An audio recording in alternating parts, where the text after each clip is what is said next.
Hey, what's going on, Mr. Dillon? Not much, man. Just enjoying my holiday week. What's been going on with you, Brian? Tornado's cat treadmill showed up today. So, Cat treadmill. yeah, I think I've definitely told you guys how small my apartment is, and yep, it comes in a relatively small box compared to what it's going to be once all assembled. It's about 48 inches in diameter. It's basically a giant hamster wheel for a cat. It's going to take up Does it half my apartment. does it come with a little catnip mouse on a string that you can hang from the end of it? Like a carrot on the end of a stick. Right. Yeah, I mean, not that I'm aware of, but I think that's gonna be how I have to train her to use it properly. So very, very interested. That's gonna be my night, man. I'm gonna be setting that up tonight, and hopefully she seems like she's bored. That's why I bought it for her. You know what, man? You, Maybe we need to start this show. yeah, probably right. Let's do it.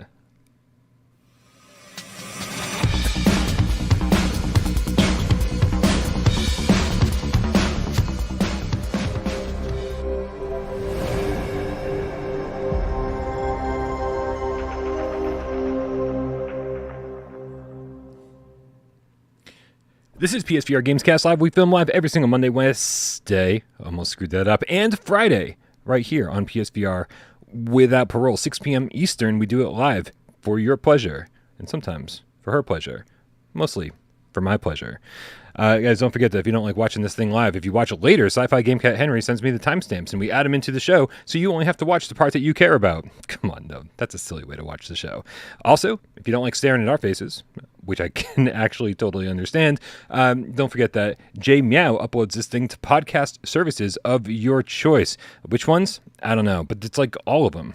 So whatever one is your choice, that's where it is. You can listen to the MP3, the audio format of this podcast. My name is Brian Paul from this channel right here, PSVR Without Parole. And to my right, the beautiful, the amazing, the mysterious Wes Dillon. A bit mysterious, I guess, Brian, but I'll take amazing for sure. Thank you, sir. You're amazing as well. Oh, thank you very much. Man, if anybody is out there who doesn't know, Wes is from the VR channel Virtual Strangers that covers, unlike what we do over here, which is just PlayStation VR and PlayStation VR 2, you cover all VR over there. Tell me, Wes, what is going on in the land of Virtual Strangers this fine week? Dude, tons of stuff going on right now. That's kind of the reason I'm flying in here by the seat of my pants late as usual or later than usual. But man, we got tons of stuff going on. Of course, as always, we've got Strangers of the Night coming later tonight. It's time for Game of the Month again, so we're going to be playing that game. Anybody who wants to help us choose the Game of the Month, show up live later on tonight, and you'll have your chance to kind of act as the tiebreaker in case there's any disputes between myself and my co-host. Besides that, what's on the docket for Game of the Month? Do you remember the ones that are up for contenders? I'm trying to remember what games came out this month. Well, it's really easy for PlayStation VR because nothing came out this month, nothing at all. Although I do think that there was yet another variation on Darkness Roller Coaster that I saw.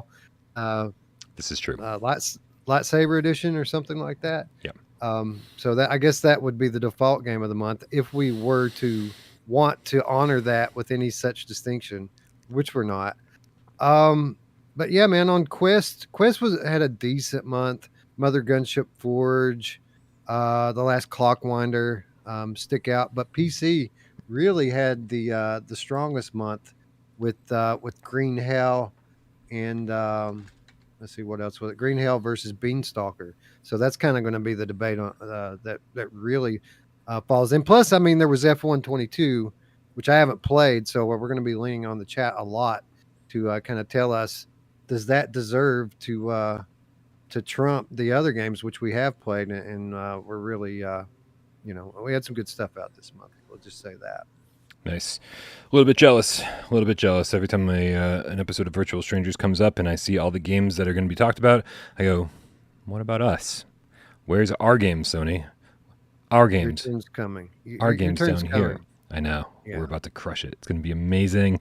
So excited. Guys, please don't forget to subscribe to Wes and his friends over at Virtual Strangers. The link for that is in the description below. Spread the love. Spread the VR love. There's never enough love to go around. That's not what I was trying to say, but I think you guys get it. Wes, we've got quite a few different things to talk about tonight. But first, make sure you guys, if you're new to the channel, hit subscribe, like the video, and consider heading on over to our Discord. The link for that's in the description below. It's absolutely free to join. If you do want access to voice chat or want to get your name on that little scroll that scrolls endlessly down below that I update on the first of every single month, that's $3 over on, we're going to talk about more about Patreon later, patreon.com/withoutparolegames. And if you want exclusive access to exclusive videos and be a member of the Elusive Club, $5 a month on patreon.com/withoutparolegames. More exclusive videos coming soon. I've also realized that I want to make sure that everybody gets the love.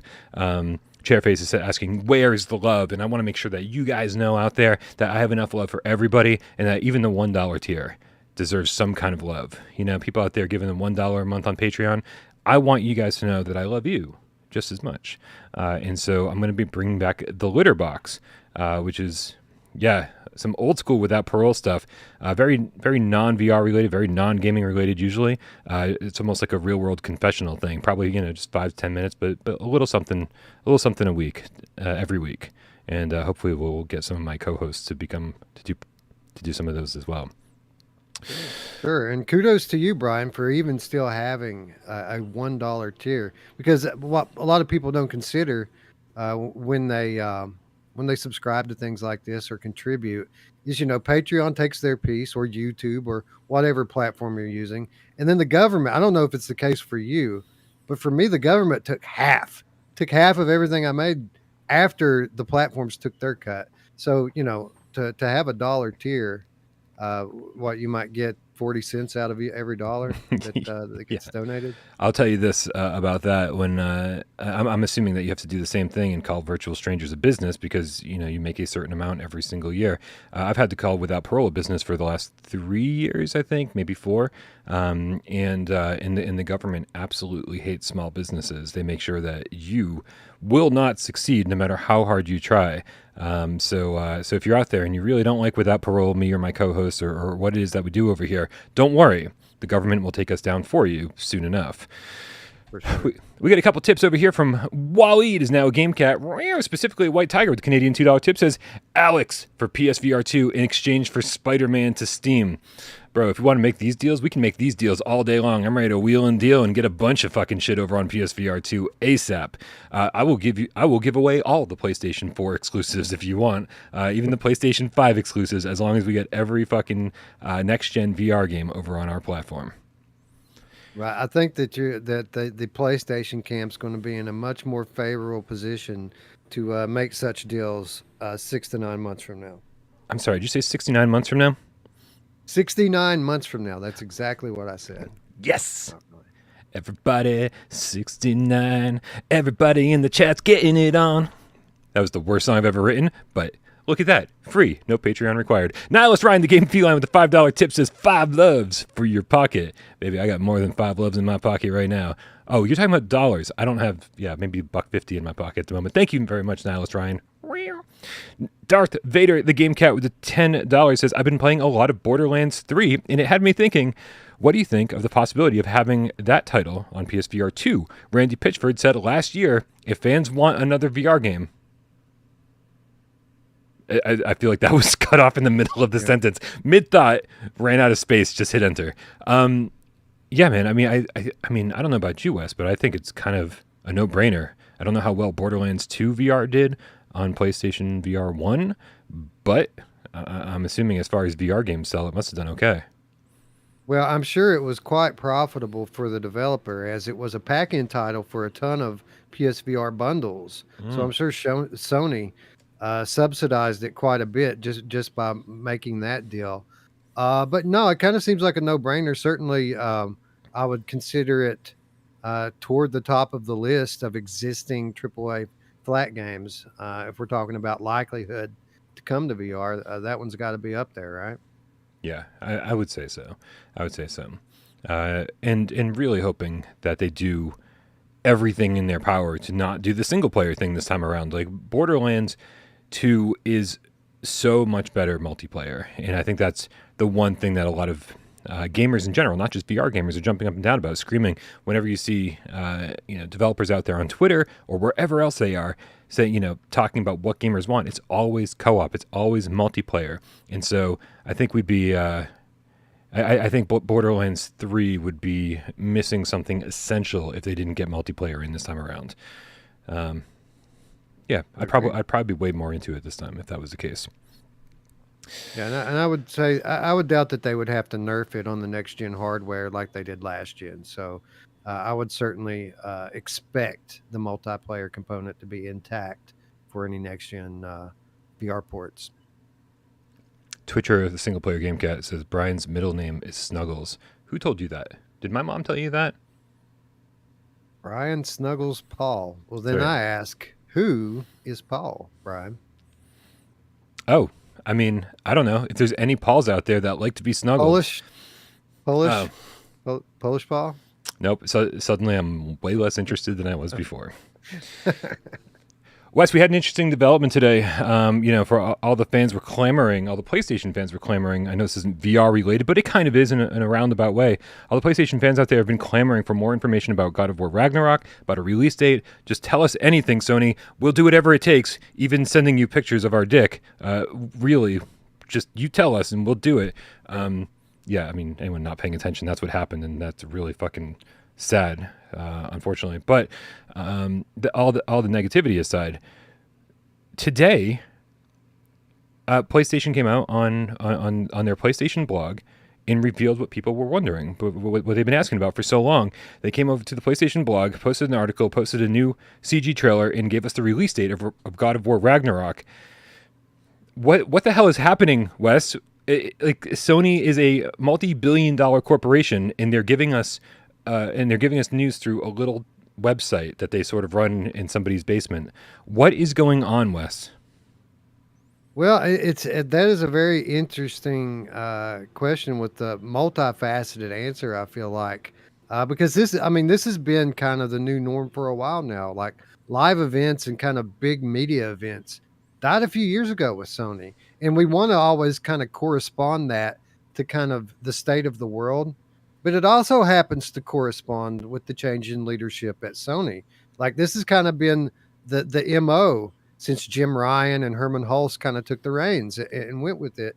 So I think that these guys, at least for now, are complacent and comfortable with letting with kind of living off of Sony's reputation from last gen. It's widely known that they put out the best, most engaging gaming experiences in the world, and they're kind of living off of that, at least for the time being.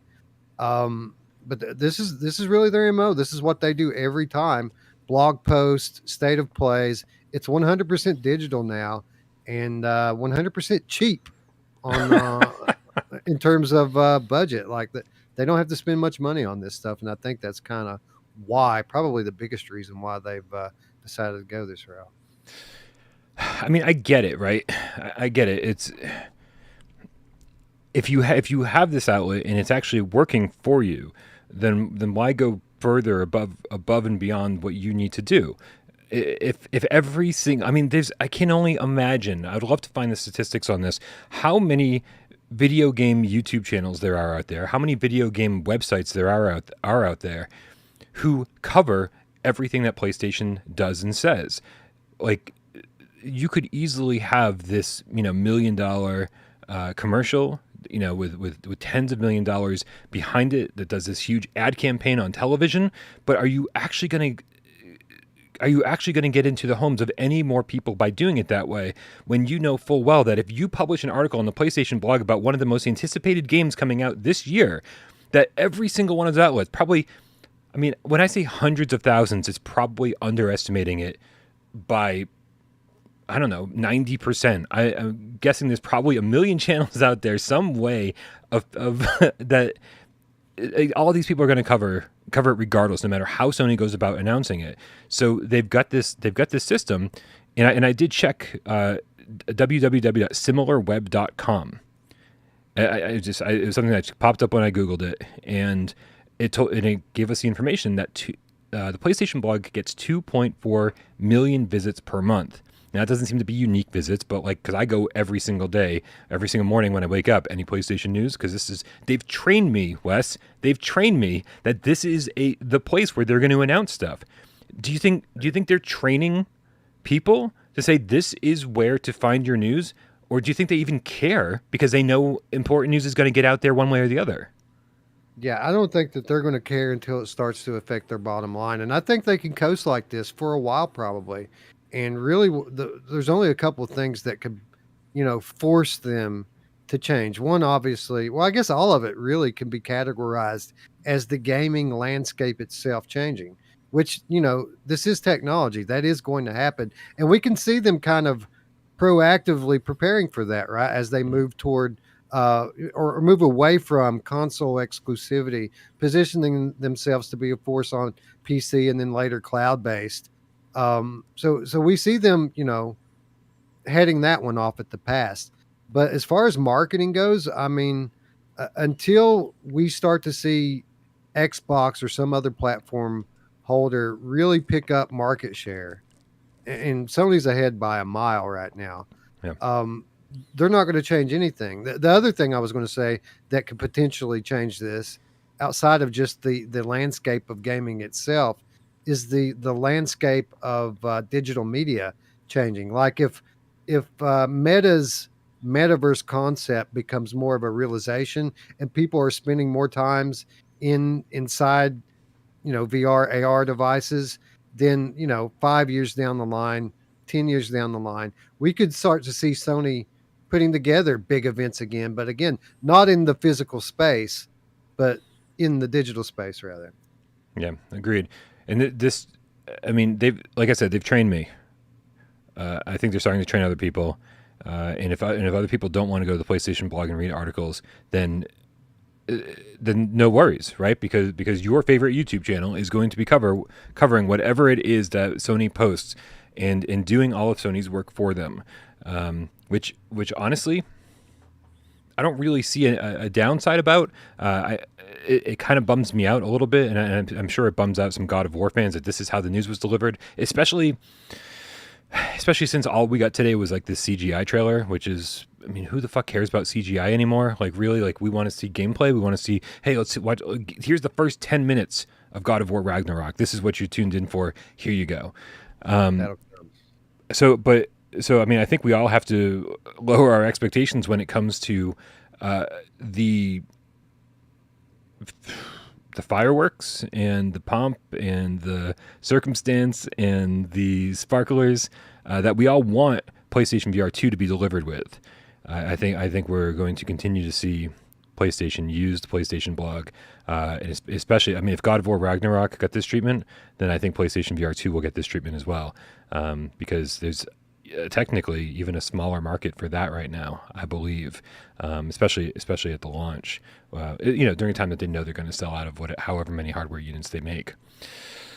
Why do you think we didn't get this sooner? There have been plenty of opportunities for them recently to kind of put this date out there, be it the state of play that we enjoyed that had all of the PSVR 2 information in it, but certainly wasn't exclusive to VR. And then right after that, the next day, there was the Summer Games Fest, which was a kind of a big deal, big event that had a lot of eyeballs on it. But instead, they've opted again just for a CGI trailer and a blog post, and are obviously relying upon the digital media to kind of carry it for them. Is this just ineptitude, or do you think that it really is that they're trying to train people to come to the source to get it? I do love that the first response we always have is, they must just be dumb. They don't know how to market things. Right? They certainly don't have a marketing team over there that's making tons of money or is being paid tons of money. No, of course they do. Of course they do. I think the thing we have to realize is is that I think when Sony looks at these dates, when they look at the Game Awards, or they look at Summer Game Fest, or they look at whatever it is that's coming up and will work in their favor, they go, wow, that just seems like too far away. You know, like we're in July now. And to be honest, man, November still seems kind of far away to me. Like it's July, August, September, October, November. This is still 4 months away. And I mean, what did help me out, man, because my brain is failing me as it always does. What did Sony announce anything during Game Fest? Man, Oh, they did. The Last of Us remake. They closed out the show with that, right? And so I think again, Sony. I say this all the time, but I'll say it one more time. Why the fuck not? So I think Sony learned a hard lesson years ago when they had the E3 of Dreams and they announced like 15 different games, and then for the next 3 years they had nothing to announce, right? It was all, oh, here's some more gameplay of that game we announced 2 fucking years ago. And I think Sony fans kind of got like burnt out on hearing about the same games. And so now they sort of just like pepper things, right? It's like we're going to keep all attention on PlayStation 5, PSVR 2 by giving you a little bit here, a little bit there. We don't need to announce 5 games all at once, right? Everybody's done talking about Last of Us remake. Okay, well then now let's announce a little bit more about God of War Ragnarok, right? And they do it on their own time, knowing full well that it's going to get all this attention regardless of how they do it. So I think that's what they're doing, and I think they learned some hard lessons years ago. Yeah, and you know what? It does kind of work in their favor with the coverage of this, because the more that they don't announce, the more people speculate in the off time, right? Like if they give us everything at once, then what are people going to be talking about next week, the week after? You know, not much. But if they give us one here, if they give us The Last of Us at Games Fest, you know, people have been talking about God of War ever since then, right? Yeah. And it does make sense in that respect. And very much we have noticed this trend in the PS5 era of them kind of just staying quiet and letting people speculate. So I guess it fits their MO over the last few years, and it does make a little bit of sense if you think about it that way. Yeah, I mean, we're moving into a time that we've never been in before, and it might sound dumb, you know, if you're 20 and you know the internet has always been a thing, and fan sites have always been a thing, and whatever has always been a thing, right? But social media is bigger than it's ever been, and there's more video game websites than there's ever been. There's more video game YouTube channels than there's ever been, and I think Sony at one point probably stopped and went, "Why the fuck are we doing this?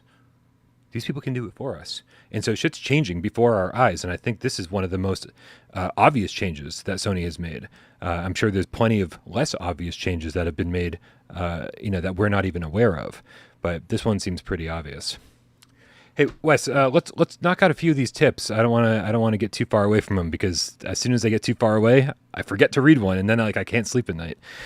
Kill Artist 1, the Dreamweaver Gamecat with a $5 tip, says, I jumped back into Iron Man VR, and man, I'd forgotten how great the flight and gameplay was. What's the chance we see a VRAF sequel on PSVR 2? Give it to me, Wes. You must know something about something. Yeah, I have no idea. I to be quite honest, I don't even know how well did Iron Man do. I would imagine it did pretty well. You know, what we said about Borderlands 2 a moment ago, it applies here as well, right? There were plenty of bundles, Iron Man VR bundles that went out there. So certainly if Sony wants to make this a thing, then it'll be a thing. And we all know the superhero stuff is all the rage right now. So I would consider it more likely than not. Yeah, I would also consider it more likely than not. We had complaints about Iron Man, but there were so many people who said this is my favorite VR game ever, or some other people said this is my favorite game ever, and so it obviously it found an audience, and people out there loved it, and it definitely hit the sales chart. Like you said, it was a packing game for a while.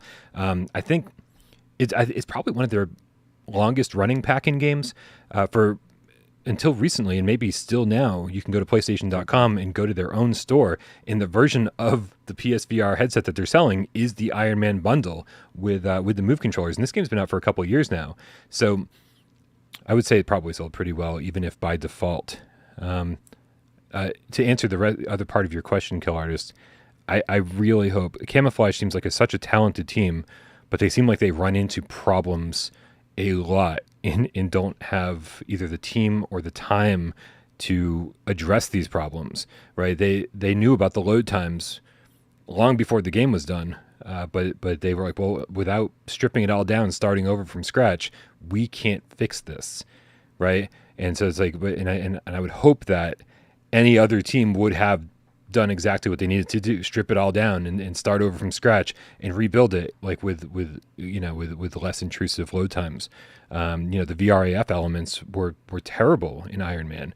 Everything but the flying and shooting was just kind of rough. So I really hope that Camouflage has made the changes they need, has built the team they need. I know that they've got 2 studios now, one in Japan and one in the US, working in tandem on games.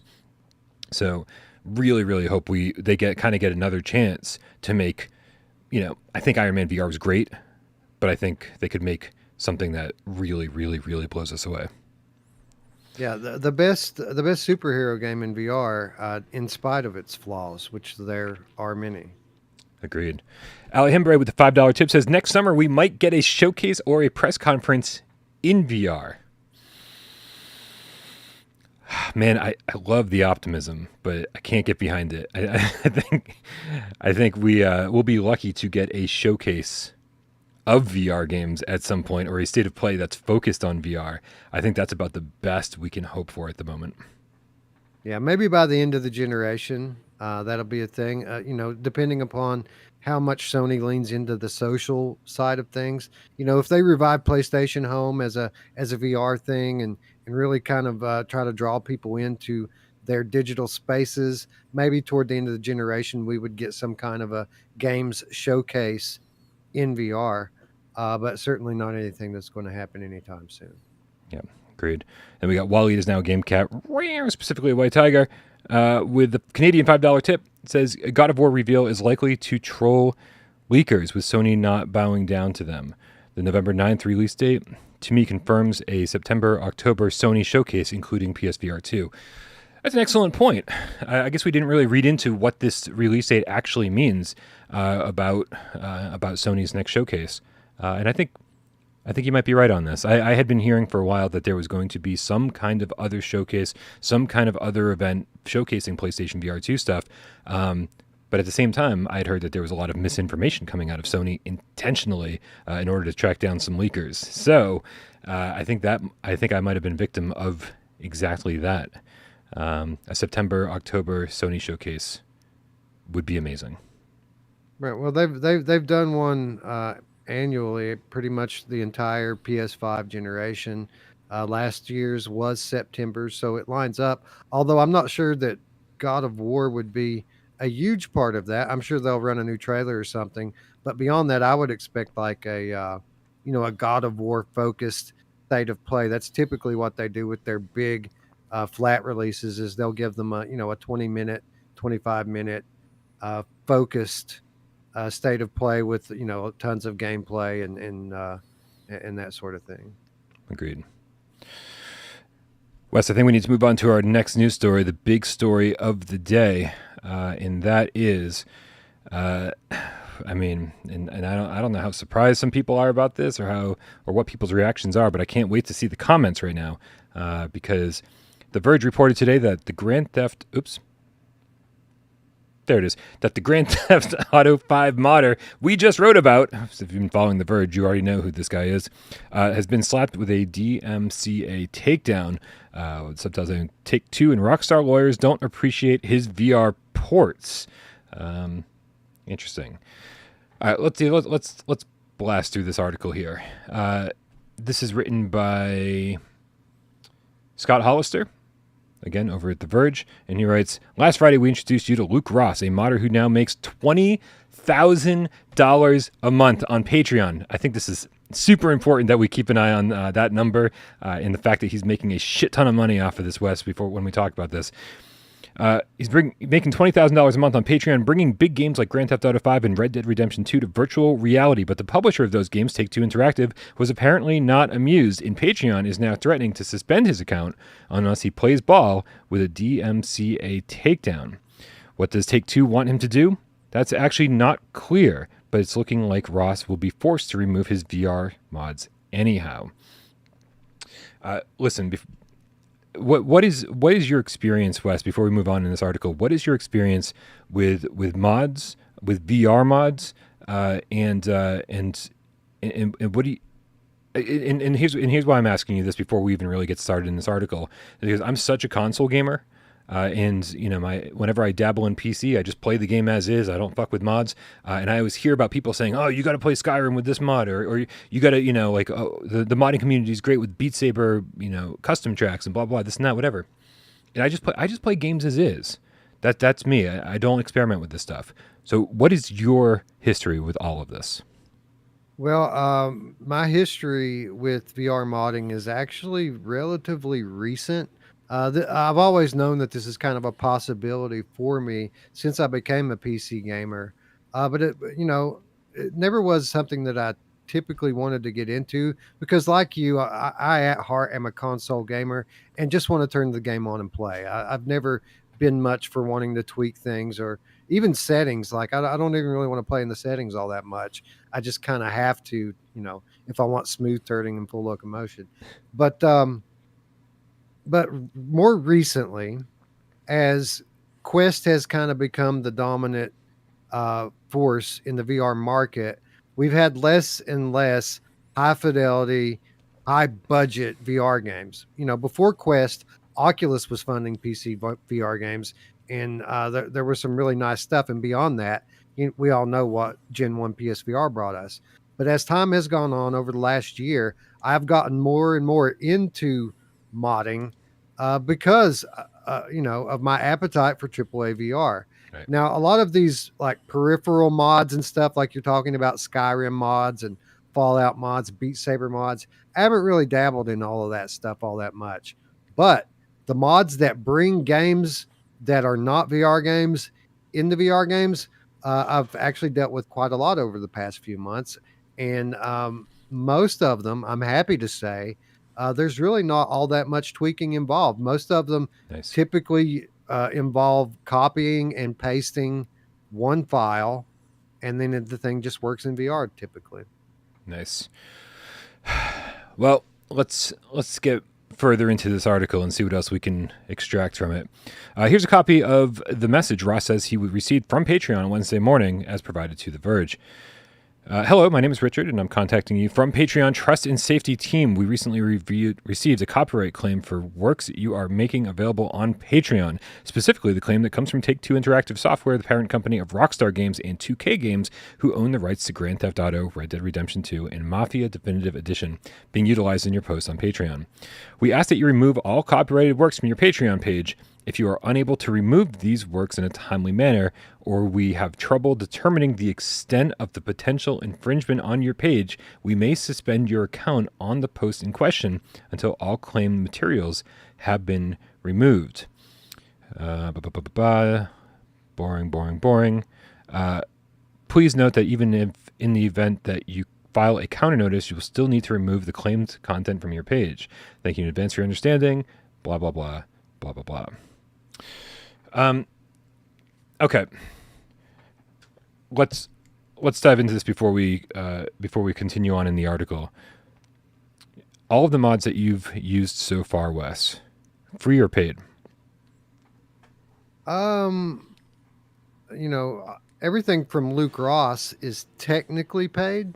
Most of the mods in general, though, that I've used on PC, I think everything other than Luke Ross has been free.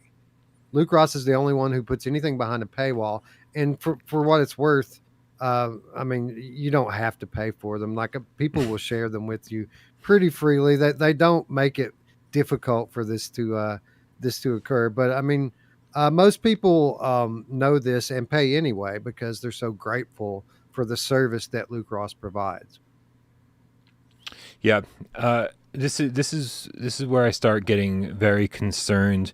I'm usually as pro-consumer as I can possibly be, and I say, developers, you make a game, you put it out there, and now you just deal with whatever people do. It's fine, and especially in this case where Luke Ross isn't giving you a free copy of the game or asking you to pay him for a copy of the game. He's just providing the mod, right? And so you still have to buy whatever game it is that you want to use the mod on. I think the problem mostly lies in the fact that he's making a fucking shit ton of money. Like $20,000 a month is no small chunk of change. He's making $20,000 a month on Patreon, and you can say, "Oh, it's just behind a paywall," or you can phrase it however you want to. But he's making money off of Take-Two's properties, and I think that's about all you need to know to say this gets into a serious legal gray area, right? Because it's essentially changing the way that people are playing the game, and Well, here's the thing. Here's the thing. A couple of things, actually. First of all, as we've noted, and as a lot of these articles have noted, he's not selling any kind of code from the game or anything. Right. Like even the mod itself, when you go to download it, you would think now, someone who hasn't had experience with it would think you would go onto the Luke Ross Patreon and there would be a download here. All right, so here's the Red Dead mod, and here's the Grand Theft Auto mod, here's the Mafia mod, so on and so. It's not like that. They all the mods, all the Luke Ross mods come in one pack called the Real VR mod, and that's it. They don't actually have game titles on them until you get into the actual file that they send you. You unzip it, and it has X, Y, and Z. It has all the games that he has modded, all come in the same pack called the real mod.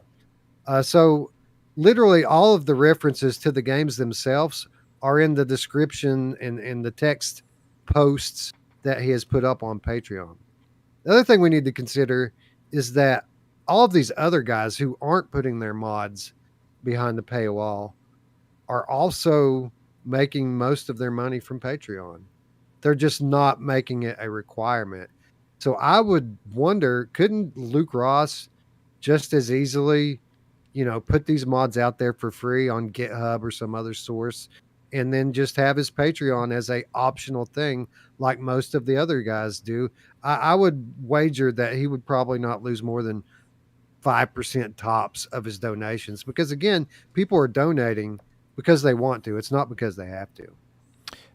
I got to say, the chat is making a lot of great points, but yet they're all over the place in terms of what side they're following on. We've got Your Long Shadow saying making a lot of money off of other people's copyright. So yeah, this is an anti-consumer move. We have Sayo, who says, without mods, I would have never bought a lot of games like Subnautica or Firewatch or even Grand Theft Auto 5. So in some regards, this is creating sales for them. We got a developer, Cerebral Frost the Boopcat, who says, crap, I just lost it. I believe it still falls under copyright fair use, though, since he's not redistributing any assets from the games themselves. Right. So there's, a lot of different opinions out here, and I'd like to find out exactly what fair use implies here. I'd like to find out a lot more details about. Really, we're calling it a legal gray area, but there has to be a law somewhere that says this is cool or this is not cool. If you're charging people, uncool. You're not charging people, cool. There's so many different aspects of this story already, and we haven't even finished it yet. So maybe we should finish it. Maybe. The Verge goes on to say, as you can see, there's not a lot of room for negotiation there. Patreon clearly states Ross has to remove all copyrighted works, even if he appeals. And he's only got 48 hours to comply. Even though Ross tells us he wasn't actually provided with a copy of Take-Two's DMCA takedown request and doesn't know why they're asking him to remove. What's a modder to do? In a public blog post, Ross says he doesn't believe he's actually hosting any copyrighted material. None of my modifications, I don't know why I just forgot how to speak for a second. I apologize. None of my modifications are built using software belonging to Take-Two Interactive Software, and the modifications are not intended to replace their games, nor are they means of replacing Take-Two's Interactive Software's proprietary IP or assets. You have to buy the original game for them to work. I think this is another good place to stop because, Wes, I think everybody who saw this story today responded in the exact same way, or everybody in our community or your community, all the VR community people thought the same thing. These are mods that allow you to play these third-person or first-person AAA games in VR, which is something that we've been asking for a long time. Why would Rockstar, why would Take-Two be asking him to take these things down unless they intended to make money on doing the exact same thing that he's currently doing?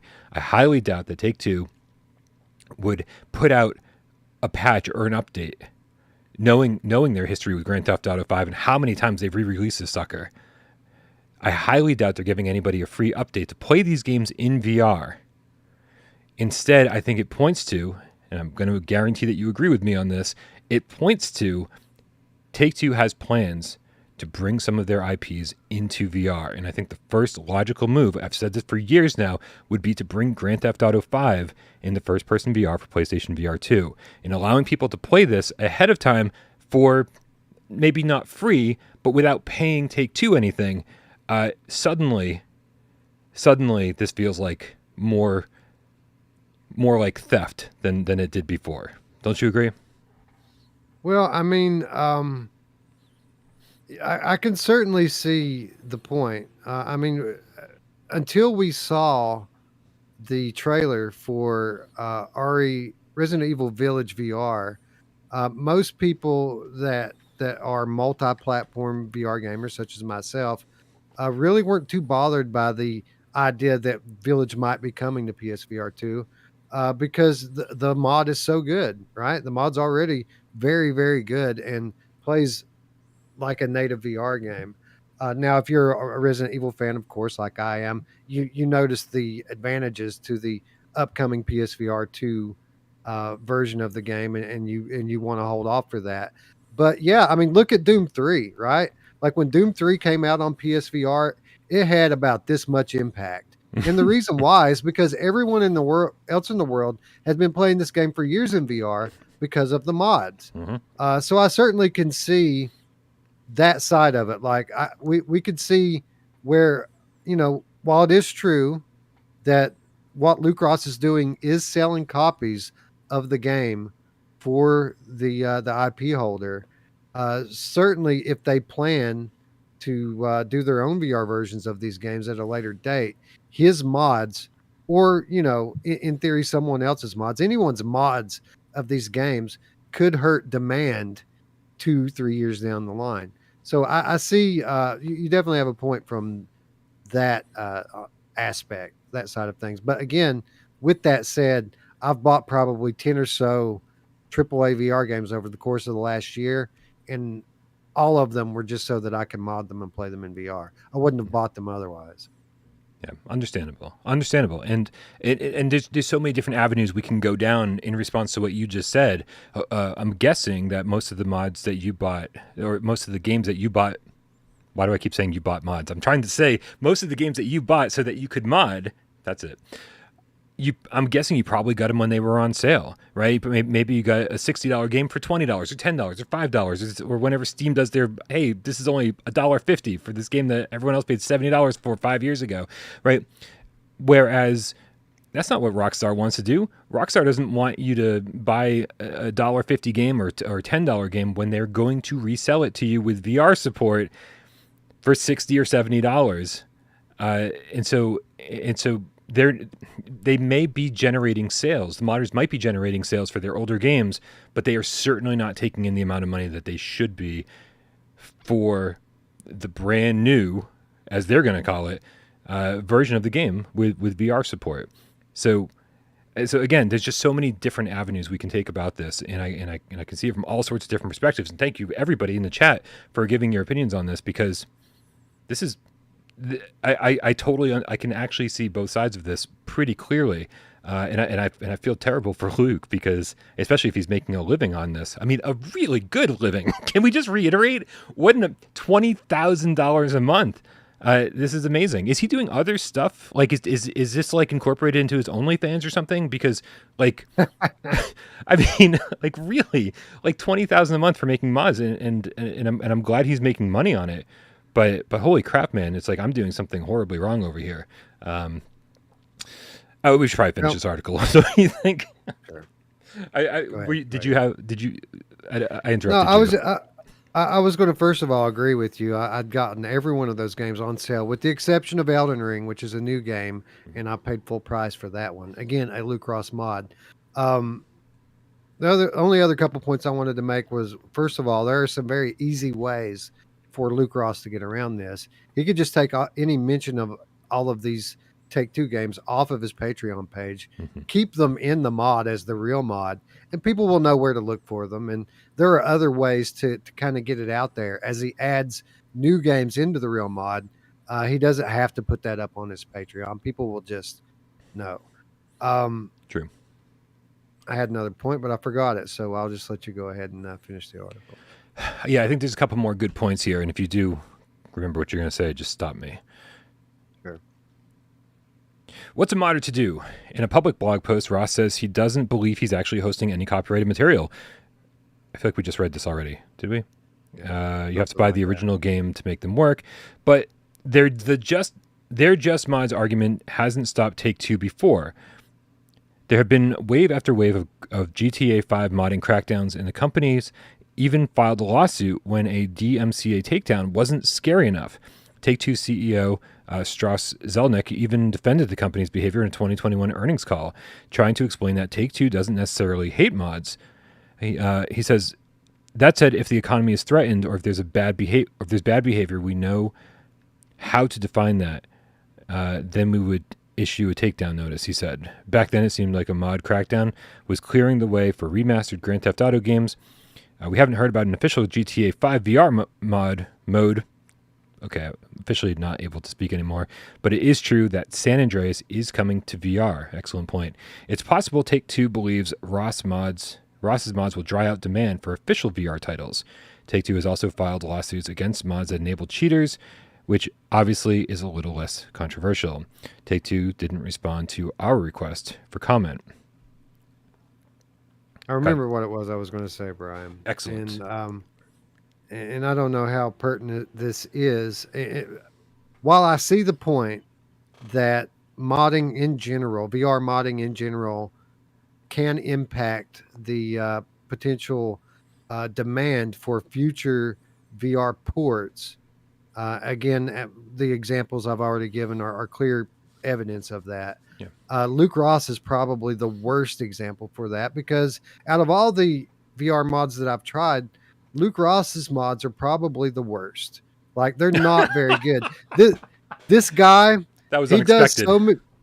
This guy does so many different games that he doesn't really finish his mods. They're not very polished. They're all gamepad only. This isn't like, Doom 3 or Resident Evil, where they're taking third-person games, making them first-person with full motion controller support. He's basically giving you a VR mode for a flat game where he's setting you down in that world and letting you play the game as you always have played it, with a very few exceptions in a couple of different games. But my experience has been that they haven't ran very well. They're typically very demanding on my hardware, and they're very uncomfortable. Like they'll turn your stomach pretty quickly, or give you a headache or a bunch of eye strain. We're gonna try one more time with Luke Ross mods, and I had hoped to be able to wait a few months before we did that, but apparently we're not going to have that opportunity. So we'll be getting back into Luke Ross mods probably next week or the week after.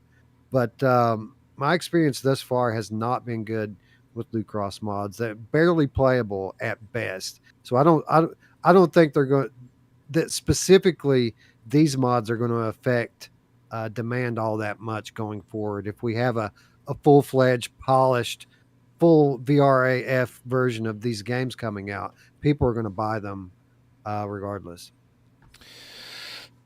I was not expecting to hear that from you. Luke Ross mods are maybe not the best. So that's an interesting side of the story that does not seem to have been addressed here. Let's blast through the rest of this because we are going to have to move on. The end of the show is nigh. Because he's on Patreon, Ross doesn't have a lot of options and believes he's likely to be forced to take down every last mention of Rockstar's games from the site, even if Take-Two doesn't explain itself one bit. Here's how the post ends. He says, if left in the dark, I can only err on the side of caution and will not risk other games being involved in the purge in case Patreon elects to shut down my page. That means that all posts, images, guides, recommendations, tutorials, and above all, my VR mods for GTA 5, Red Dead Redemption 2, Mafia Definitive Edition, Mafia 2, Mafia 1 and 2 Definitive Edition, and Mafia 3 Definitive Edition will be taken down and no longer be accessible to download. I refuse to believe this is what Take-Two Interactive Software wants, because that would be an extremely anti-consumer and anti-gamer move on their part. But I'm not getting in a legal battle with them. If what they want is to assert their corporate dominance with gamers' interests as collateral damage, I have no power to stop them. Just an aside, it's obviously not what they want, right?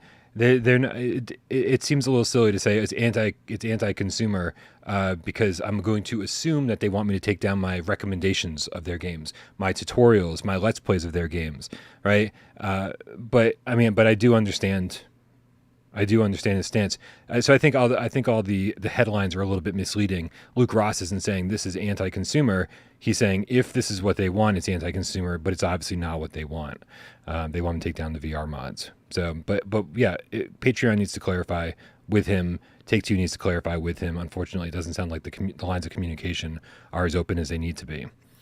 Patreon spokesperson Ellen Satterwiles tells The Verge that the company will indeed reach out to Take-Two for more information about what's actually being claimed and has offered to connect both parties directly to clear things up. We very much hope direct communication between the parties will be productive. It's almost like I read this ahead of time, and as you guys know, I do not. I think that's pretty much the end of the story here. In summation, I think this is an interesting move. This is not the first time Take-Two has done this. They've done this with other stuff. And, I do think that if you're a gigantic billion-dollar corporation like this, you need to protect what's yours, especially if it infringes on games that you'll be putting out in the future. That said, mods in general have been sort of just allowed and deemed legal in other precedents, other legal precedents. We were looking into this just a little bit before the show, and there are precedents that claim that make it very clear that modding is legal.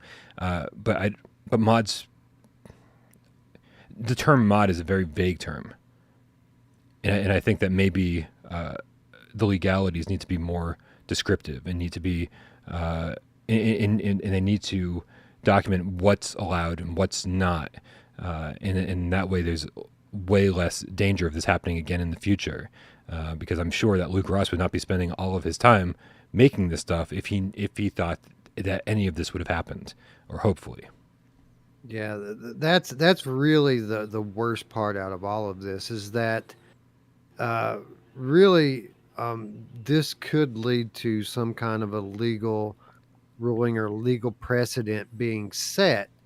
And, while that would be great for clarification's sake, if that were to come out the wrong way, then what that would mean is that this isn't just Luke Ross mods that are under attack now. It would mean everyone's VR mods would be under attack, because if there's legal precedent, then that's called case law. That's something they can point to in court and strike this stuff down pretty quickly. So if we allow them to come for Luke Ross, then they're going to come for Prey Dog, and they're going to come for Nexus Mods and all the other modding sites out there who aren't directly putting their stuff behind a paywall and subsequently are doing better work than Luke Ross. So, yeah, it's a scary time, especially if you're a PC VR gamer, because this is their one thing. This is all they have left after Quest and PSVR 2. Yeah. What they have left is modding. And if that gets taken away, man, people are going to be left with a lot of $2,000 gaming machines that they can't do much with. Old Darth, a PSVR 2 gaming hound dog, rare, says, how different is what Luke Ross mods do? How different is that from what's happening in Vorpex? You're obviously the person to answer this question, Wes.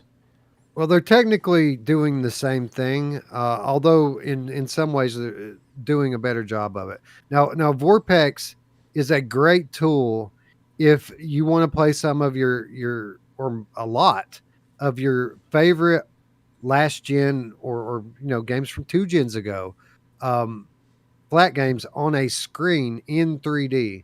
Vorpex is great for that. And there are some really compelling, immersive experiences that you can have with Vorpex.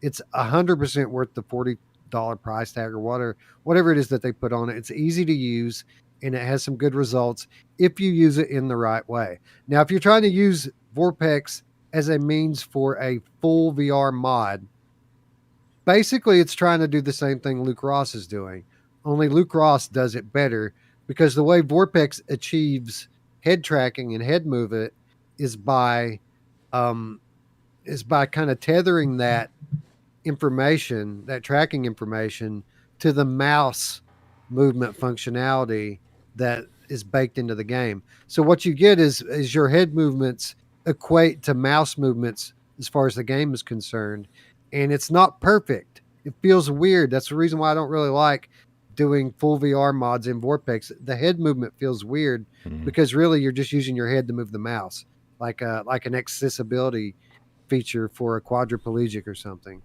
Um, Luke Ross is doing the same thing, only his head movement and is native, right? It's 1-to-1. It feels like you're in a VR game when you move your head.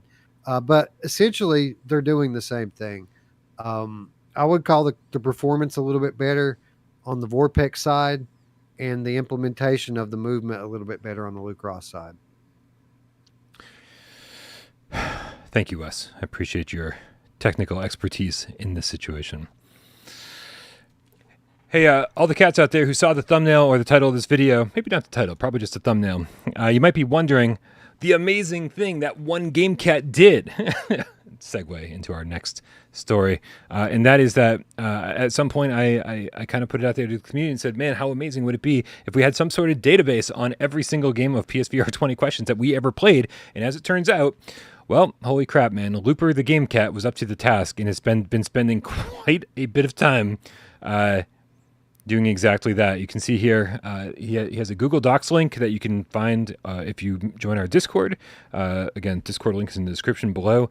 And he has gone through all 169 episodes that we played PSVR 20 questions on and documented who was the host, who was playing, because don't forget, back in the day, there was, there were 3 hosts to the show simultaneously. What else was it? It was how many questions it took, how much time was left on the clock when the answer was given, and he provided a time-stamped link to each of the YouTube videos. So it's just kind of incredible. You can see there's a column here for the results of whether we guessed it or we failed. So spoilers, if you were planning on going back and watching all 169 episodes, this tells you every single one, what the game was. And he's also done all these extra statistics as to how many games were repeated. He's gone super, super deep into PSVR 20 questions. Here, I'm just going to scroll down a little bit so you can just see how extensive all of this is. We are also trying to get a Wikipedia page up and, of course, include this as part of that wiki. This is just so much work went into this, and we just thank you so much, Looper, for all of the effort you put in. This is about as hardcore as it gets, I think. Don't you think? That is hardcore and unbelievable, man. This goes back to exactly what I was talking about last week or the week before.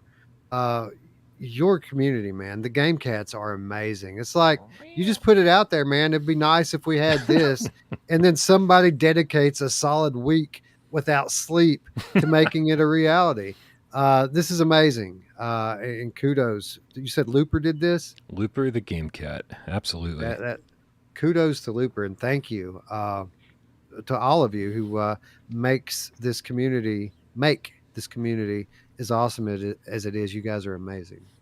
Absolutely. I don't know what I did in my life to deserve this. I don't know. Maybe I'll figure that out one day. But thank you. You guys are all unbelievable. And Looper especially. Shout out to you today. Thank you so very much. Serial Killer, the Independence Gamecat, Said I started the Wikipedia. We'll talk later, Brian. I'm looking forward to that. But what I'm looking forward to most of all is right now, we're going to play another game of PSVR 20 questions. Another one for the list, Looper. This time, Wes is the host. He's got a PSVR game in his head. And you guys out there, please, I'm going to need all the help I can get. We have 20 yes or no questions to figure out what game Wes is thinking of. Remember, PlayStation VR game. That's all we know right now. I gotta find the timer. I don't recognize the timer anyway, so you could find it or not. That's your thing. It's not my thing. Yeah, we I think we learned early on when we played this game that we would spend 30 minutes playing, and it would take 30 minutes to get out. And I guess if you had an unlimited amount of time, you could probably guess it every time. But I think the added pressure of the clock is important. Let's see how it goes today. Cool. All right, you guys, I'm going to need all the help I can get. So throw out some good questions for me. And also, as the questions get answered, just shout out recommendations of which games you think it might be as we go. Let's go. Does it have... Oh, I'm sorry. Does this game use analog sticks? It does. I would say yes. Right off the bat. Does this support the aim controller? I don't think so. I'm gonna say no. I'm gonna make sure, but I'm gonna say no. Okay. Has this game... Oh, James Moore. I'm going to go with James Moore's question. Is this based on an existing IP? No. No.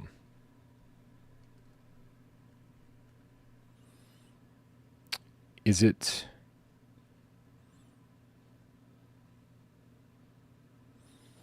I'll go with Ian Stanbridge. Do you control any vehicles in this game? I don't think so, no. I'll go with Old Darth. Is this a horror game? Or horror theme at all?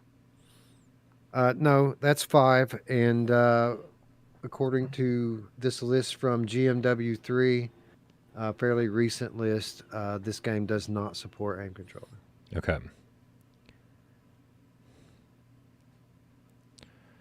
Oh, good question, Niles Ryan. Niles Ryan asks, is it a PSVR exclusive? It is not. We have a whole lot in the no column, but we only have analog in the yes column. Okay. Would you call this a puzzle game? No. Definitely not. Is most of what you're doing in this game shooting? Yes. Okay, we finally have another yes. Okay, you have analog sticks. So DualShock 4. DualShock 4 shooting game. Most of what you're doing in this game is shooting with the DualShock 4. Oh, wait a minute. We didn't exclude move controls. Crap. Can you use the moves in this game? You can definitely, and as you'll recall, DualShock is questionable for me with this.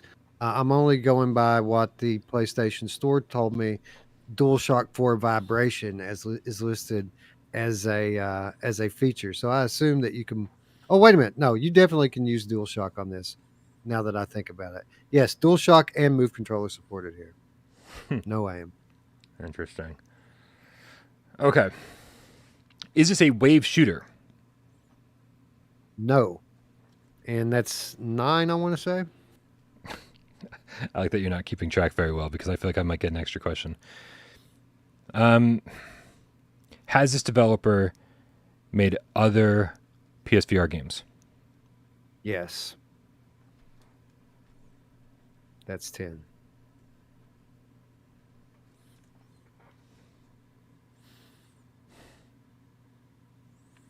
Is there multiplayer in this? Yes. Okay, guys. We know that there's move support. Likely DualShock 4. No, definitely DualShock 4. You said that. There's a lot of shooting. Can use the moves. They've made other PSVR games, and there's multiplayer. Was this game made by Ubisoft? In fact, it was made by Ubisoft. Okay. So we're going down the Space Junkies route right now, you guys. So let's try to... I guess we can narrow it down pretty easily, right? Did this game just get announced to have its PC VR servers shutting down? It did, yes. Is this a 3v3 competitive shooter that used to be a 2v2 competitive shooter on PlayStation VR that also patched in move support after launch because it launched with only DualShock 4 support? I think so, yeah. Oh, it's obviously Eagle Flight then. Okay. Wes, is this Space Junkies? This game is Space Junkies, Brian, and it's interesting, man, because a couple weeks ago, I thought I was doing something good, starting a movement to save Space Junkies. Then you come back a week later and inform everyone that apparently it's shit on PS5, and then a week after that, the servers get announced to be closed on PC only. Interestingly, yeah, it's been kind of a mess, right? And so some people have said that this game sucks on PlayStation 5, whereas other people were like, "Oh yeah, there's just one section at the beginning that it feels janky, and then the gameplay is fine." The article I read said that the servers are shutting down, but then another article was like, "Oh no, it's only for PC VR that's shutting down." And so I had to go in and change PSVR this week, and so it does sound like we get to keep playing Space Junkies for a while. And we'll. I haven't had a chance to jump in and check out the PlayStation 5 version and see how bad the jank is, but I'm very, very curious. Very curious. Allow me to add something to the confusion around this game. Oh, good. More confusion. I was hoping you were going to clarify, Wes, but instead we're just adding to the confusion. Well, I mean, this might clarify something for some people, but according to the PlayStation Store page for Space Junkies, if you're going to be playing this on PS5, we recommend using a DualShock 4 wireless controller. So they're telling you, don't use move controllers if you're playing this on PS5. Use the DS4, which is interesting to say the least. I mean, beyond interesting. I think that's the first time I've ever heard somebody say we recommend this on this console. The only thing that even comes close to it is that Golem, which is the navigation controller. The nav controller is not supported on PlayStation 5. That's the only thing that comes close. John Tatum in the chat says the jank for me was only during the beginning, but once the gameplay started, it was fine. I'm just seeing if anybody else here is. Kramer 3K says, "Is it Space Junkies? I'm 10 minutes behind." That's so funny. All right, Wes, thank you so much for hanging out with me today. Are you doing anything on Virtual Strangers tonight? Anything that people can look forward to? Yes. In addition to Game of the Month, which we already talked about, we're going to be going in depth on Ruins Magus, which is set to launch on Quest and PC tomorrow, I want to say. Yeah, that game comes out tomorrow. We're going to be talking about that. This weekend, we're shooting our next episode of On Location, welcoming, sadly, it's Brad Lynch, coming to hang out with us in VR chat. So eyes out for that one. And next week, I'm doing an interview with the developers of Moss and a giveaway associated with that interview as well. So lots going on Virtual Strangers. Hit the red button, ring the bell if you haven't already. That's awesome news, man. I'm glad to hear that you've got a lot planned coming up. So if you don't already subscribe to Wes over Virtual Strangers, you guys make sure you click that link in the description below and spread the love, because there's more than enough love for the entire VR community. I think I got it right that time. That's way better than what I was saying last time. But shout out to everybody who hung out with us today. Shout out to all my mods who are not doing anything illegal despite being called mods. And hopefully we do not get sued for anything because I have mods. But they are doing God's work, not just here, but over on Discord itself. Guys, don't forget to join Discord. Click the link in the description below. Join the best PSVR community around. Also, shout out to Jay Meow. Shout out to Sci-Fi Gamecat Henry. And I don't know. I know I'm forgetting something. Patreon.com/withoutprogames if you want to support the channel financially. But if not, that's also cool. Thanks for hanging out. We love you. Thanks everybody who watched the show. Thank you everybody who commented, helped me through PSVR 20 questions. Thank you everybody who donated during the show, of course. And then there's all the people out there who sat back and watched the show. Didn't say a goddamn word. We know you're out there, and we love you just as much. Let's get out of here, Wes. Later.